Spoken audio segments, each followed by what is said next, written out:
যারা বলেন যে বিএনপি জনগণের সঙ্গে প্রতারণা করছে, আরে ভাই, বিএনপি তো বলেছে যে জাতীয় সনদ যেটি সংসদের দক্ষিণ প্লাজায় সই করেছে সেটি হচ্ছে জাতীয় দলিল। বিএনপি সেটাকে সম্মান করে এবং বিএনপি সেটি বাস্তবায়ন করবে। বিএনপি তার যে নির্বাচনী ম্যানিফেস্টোতে বলেছে অক্ষরে অক্ষরে সেটা বাস্তবায়ন করা, কিন্তু বিএনপি নিয়ম নীতি ফলো করতে চায়, বিএনপি ইমোশনালি চলতে চায়। কারণ বিএনপি জানে রাষ্ট্র পরিচালনা ইমোশন দিয়ে হয় না, রাষ্ট্র পরিচালনা কিছু নিয়ম নীতির ভিত্তিতে হয়।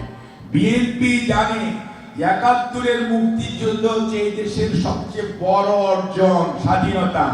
সেই অর্জন এবং সেই সংবিধানকে যারা ছুঁড়ে ফেলে দিতে চায়, যারা পদদলিত করতে চায়, তারা হচ্ছে ৭১-এর পরাজিত শক্তি।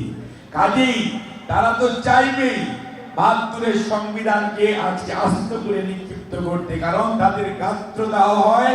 তারা ওই সময় তৎকালীন সেই পাকিস্তান হানাদার বাহিনীর সহযোগী ছিল, তারা কষ্ট পায়, তাদের মনের দাগ লাগে, জ্বালা হয়। কাজেই বিএনপি মনে রাখবেন, বিএনপি ৭২-কে বা ৭১-এর মুক্তিযুদ্ধকে যেমন ওন করে, ৭৫-কেও যেমন ওন করে, ৯০-কেও স্মরণ করে, ২৪-এর ৭২ ঘন্টা ময়শ্চারক সমৃদ্ধ লিলি বডি ওয়াশ, শিয়া বাটারের গুডনেস স্কিন রিপেয়ার করে রাখে সফট ও গ্লোয়িং। সেই আত্মত্যাগ শুধু নয়, স্বৈরাচার বিরোধী ১৭ বৎসরে এদেশের মানুষ গণতন্ত্রের জন্য যে ত্যাগ স্বীকার করেছে সেটিকে বিএনপি শ্রদ্ধার সঙ্গে স্মরণ করে। সেই জন্যই সেই জাতীয় সনদকে অক্ষরে অক্ষরে প্রতিপালন বাস্তবায়নের জন্য বাংলাদেশ জাতীয়তাবাদী দল নিয়মতান্ত্রিক ভাবে এগিয়ে যাচ্ছে। সেই জন্য অনেকে নির্বাচনের আগে অনেক ষড়যন্ত্র করেছিলেন, মনে করেছিলেন পিছন দিক দিয়ে আপনারা ক্ষমতায় চলে আসবেন, কিন্তু জনগণ তো সচেতন ছিল এবং এদেশের সচেতন জনগণ ষড়যন্ত্রকারীদের ষড়যন্ত্র বাস্তবায়িত হতে দেয়নি। জনগণের ইচ্ছার প্রতিফলন হয়েছে। ধানের শীষ জনাব তারেক রহমানের নেতৃত্বে বিএনপিকে জনগণ দায়িত্ব দিয়েছে। যেহেতু বিএনপি নিয়মতান্ত্রিকতায় বিশ্বাস করে না, বন্ধুগণ ধৈর্য ধরেন, কথা বলবেন, কিন্তু কথা বলার সময় আয়নায় নিজেদের চেহারা দেখে বলবেন যে কোনটা জনগণকে আপনারা ভুল দিকে পরিচালিত করছেন অথবা শুধু কথার ফুলঝুরি মানে ঝরানোর জন্যই আপনারা কথা বলছেন। দয়া করে এমন কথা না বলে আসেন।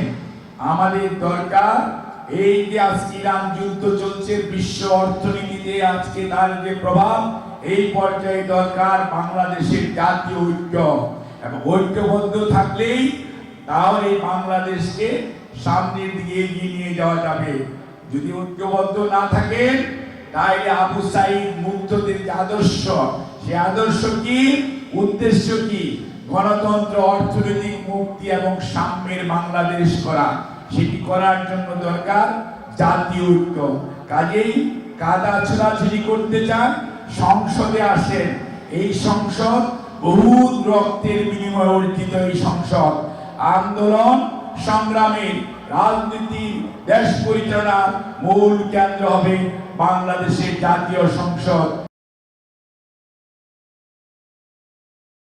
৭২ ঘন্টা ময়শ্চারক সমৃদ্ধ লিলি বডি ওয়াশ, শিয়া বাটারের গুডনেস স্কিন রিপেয়ার করে রাখে সফট ও গ্লোয়িং।